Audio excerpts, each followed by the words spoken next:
Motorcycle history is riddled with as many flops as there are big ones, but we reckon there are many that would find favor if they were revived.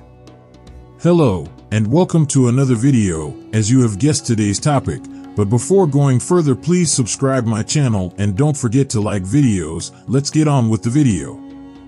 The XR1200 in 2008 was the result, with tuned 1200 Sportster V-twin power, decent handling, and great looks. And yet, it bombed, particularly in the US. An updated XR1200 are followed in 2010, with improved multi-adjustable suspension which did little better, and the whole project was canned in 2012. Which is a shame, as it wasn't a bad bike, just not, at 90 brake horsepower, quite powerful enough, being too heavy to impress against European rivals, and not backed enough by Harley USA to succeed stateside. Today, however, with HD USA fully into modern global bikes, as proven by the Pan Am and Livewire, plenty of experience to draw on, and a new 120 brake horsepower, liquid-cooled Sportster S to base it on, a retro roadster XR1250 could be fabulous. 9. Husqvarna Nuda 900. Few modern bike brand stories are as checkered as that of historic Swedish off-road specialists Husqvarna. Bought by Cagiva in 1987 with production moving to Varese in Italy, it was then sold to BMW in 2007 who, after various difficulties, including falling foul of Italian trade unions, disposed of it to KTM in 2013. Which was a shame, as the latest bikes today are little more than restyled Dukes, while under BMW ownership its Nuda 900, although a sales flop, was sensational. Essentially a forerunner of today's F900R, but better equipped and better looking, the Nuda 900 was based on the F800 but enlarged, tuned to 105 brake horsepower and fitted with Brembos and more. In short, pretty much exactly what the KTM 790 Duke was nearly a decade later. Dial and a bit of Steve McQueen styling, then Husky had been experimenting with that, too, with its Moab concept bike, and today it'd have both the KTM 890 and BMW F900 are beat easily. 8. MV Agusta Brut Ale 920. How many times have Italian Exotica specialists MV Agusta almost got it right? How many chances do they need? Well, for our money, it got closest of all with the ultra short-lived Brut Ale 920 of 2011 to 2012. Developed during Harley-Davidson's brief tenure, the 920 was intended as the entry-level Brut Ale with a more basic spec, which probably put people off, cause if you're going to buy an MV you probably want to buy the maddest, most extreme version available. Wrong. The 920 was brilliant. Its refined, smooth yet grunty 130 brake horsepower was more than enough for a road roadster. Its handling and ride was far, far better than most MVs. 2. It looked great and it was affordable. With the 920, by comparison, the 910, 989 and 990 were all too extreme and expensive. MV Agusta should have hit the mass market big time if marketed and distributed right. Except it didn't, because Harley got cold feet, offloaded it back to the Castigliones for €1, and they went back to their bad old ways of producing extreme exotica nobody actually wanted to buy. 7. Buell 1125 CR. Ah yes, Buell, Eric's bold but bonkers pipe dream which, some good ideas accepted, never quite worked out what it wanted to be, especially when Harley-Davidson took over and wedged in its Sportster V-twin engines. Except, it very nearly struck gold, at least onked. Buell's last gasp, Rotax-powered, 146 brake horsepower 1125 or Sportster was a really quite good, if odd-looking, road Sportster that never got a chance because Buell rushed the press launch with flawed bikes.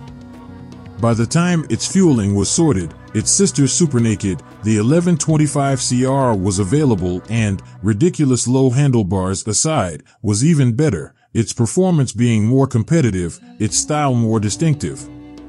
Sadly, that bike never really got a chance either, was sold uncomfortably through Harley dealers, never caught on in the US, and the whole Buell operation was shut down after the CR had barely been around 2 years. Today it'd stand a far better chance, which is handy because Buell has just risen from the grave for a third time. 6. Moto Morini 1200 Gran Passo.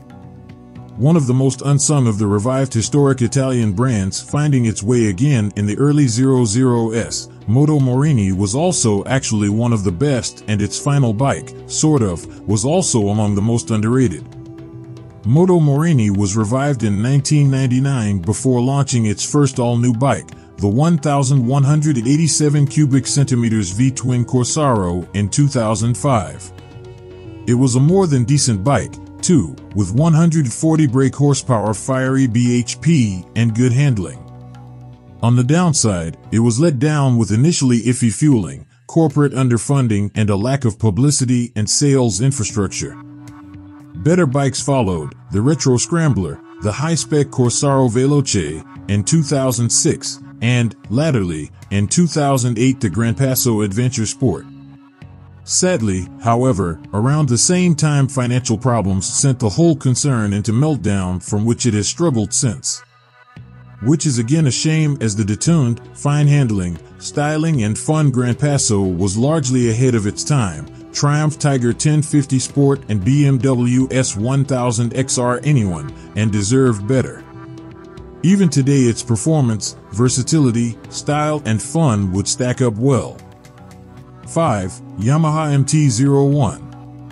One of the boldest and most beautifully crafted bikes of the early noughties, was also one of the most misunderstood and, well, unsuccessful.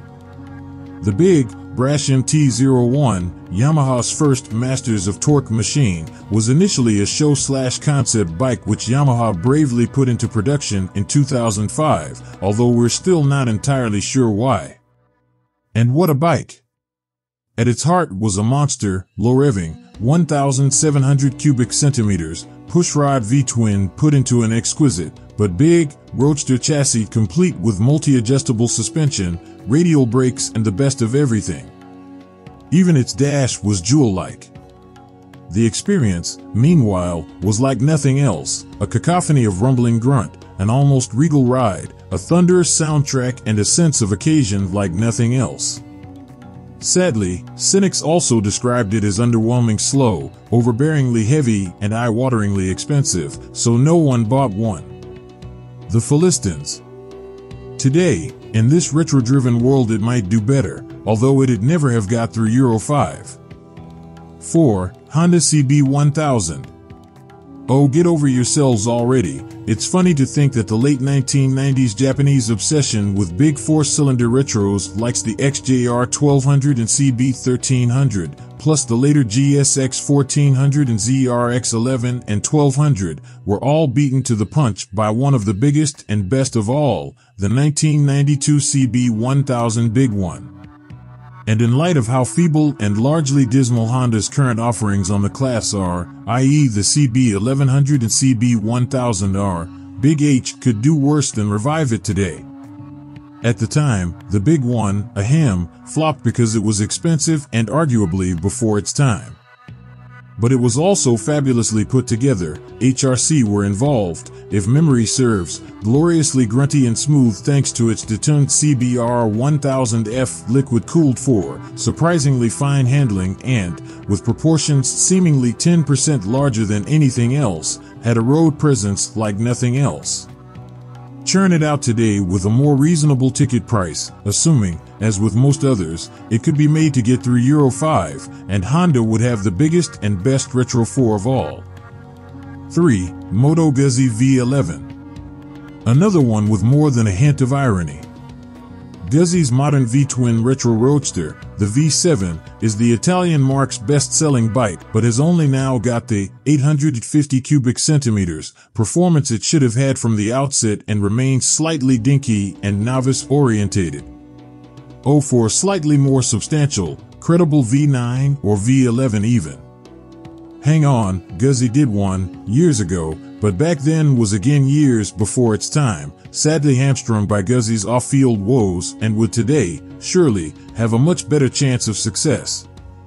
The original V11 was launched under Aprilia ownership in 2001, was great looking, decent performing, with 91 brake horsepower, and spawned a whole series of variants in different specs and styles. In truth, by then it was already too late. Aprilia was hemorrhaging cash, and despite improved build quality and sometimes mouth-watering spec, the V11 was before the retro boom and never going to get the recognition and success it deserved. Wind on 20 years, though, and a new V11 to the same style and spec would be stupendous, wouldn't it? 2. KTM RC8. KTM's long-awaited superbike version of its big V-twin was plagued by delays, finally launched in 2008, and was such a failure it was deleted by 2010. The RC8 suffered from a comically bad timing, having been built with the intention to compete in the World SBK Championship. However, a shift in regulations while it was being completed meant it would have never been competitive, thus nixing its raison d'etre. Nevertheless, for a first effort at a sports bike, the RC8, though a bit of a handful, was a pretty solid, albeit underpowered first effort, and has since won a cultish following since. Time has moved on though, and KTM, now winning races in MotoGP, has the architecture of the 1290 Super Duke R, which has had enduring cries of an RC revival ever since. If it uses the chassis know-how from both KTM's other smaller RCs and its MotoGP experience, equip it with the latest electronics and style it like Brad Binder and Miguel Oliveira's factory machine, and you'd have a surefire winner, wouldn't you? 1. Ducati Sport Classic. Probably no surprise, as the Sport Classic has regularly been touted as a bike before its time. But when you also add that to the current paucity of Ducati's retro roadster lineup, when surely it should be right up there with Triumph, the argument for bringing back the Sport Classics gets stronger still. No wonder they're so in demand used. The Sport Classics were first launched in 2005 initially with the faired Paul Smart limited edition, but also the unfaired, more affordable Sport 1000. Both being 992 cubic centimeters, air-cooled V-twins with bags of style, handling, and a decent 92 brake horsepower. The twin-seat GT arrived a year later. With hindsight, all were brilliant. Trouble was, they didn't sell. The Sport was solo only and uncomfortable, the Smart expensive, the more practical GT less of a looker, and, besides, retro bikes had yet to catch on. Ducati meddled with the recipes over the next few years, finally coming up with versions that were stylish, practical, and affordable all at the same time, but by then, 2010, it was too late and Ducati pulled the plug. All, however, were also classier, better looking, better performing, better built, and more cohesively thought out than any scrambler. Shame.